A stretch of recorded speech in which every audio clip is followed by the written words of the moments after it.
دا د لغمان مرکز مهترلام اړوند د ډاکټر عبدالظاهر نازوونه ارچهار او د ځوانانو پارک د چمنونو ونو او بوټو ته د اوبو رسولو په موخه د اوبو زیرمو جوړولو د چارو پرانیسته ده.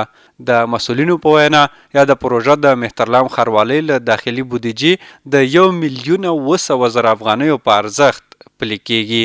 د پارکونو د ونو د اوبو کولو او د حوضونو د جوړولو پروژه ده.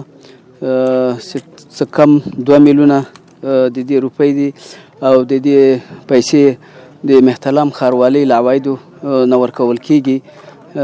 تقریبا 3 میاشتې وخت دوی ته ورکول شوی ده. روزمره شکل دی کې 8 کسه مزدوران کار کوي، هغوی ته د کار زمینه برابره شوې ده.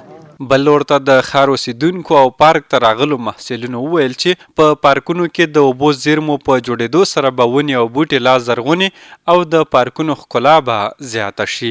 مونږ کله ولا دغه پارک ته په چکر راځو نو دغه پارک مخکې ډېر زیاتې نیمګړتیاوې وې، اوبو مشکلات مو دغه د بوټو مشکل مو بس تږي وو.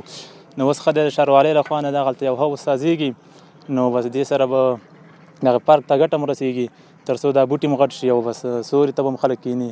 د مطالعه لپاره محصلین هم راځي. دغه ونې او بوټو دپاره او د چمن دپاره چې دغه پیپړه شي او دغه تازه شي او زموږ د ناستې ځای هم مخکې نه و. اوس ماشاءالله ډېر کار ورته شوی دی او اوس ماشاءالله ښه دی. زموږ ځای هم شته دی چې دلته موږ درسونه وي او درس ته راشو او نور هم کارونه پکې د ښاروالۍ له لورې روان دي. په ورته مهال د قراردادي شرکت مسؤلینو ډاډ څرګند کړ چې چارې به یې په غوره کیفیت ترسره کړي.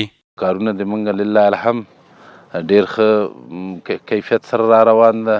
د لغمان ولسونو ته او ښاروالۍ ته موږ ډاډ ورکوو چې ښه کیفیت ښه ستندر کار به کوو. د یادونې وړ ده چې د مهترلام ښاروالۍ له داخلي بودیجې اوس مهال ځینې مهمې پروژې تر کار لاندې دي چې ګڼ شمېر ځوانانو ته پکې د کار زمینه هم برابره شوې.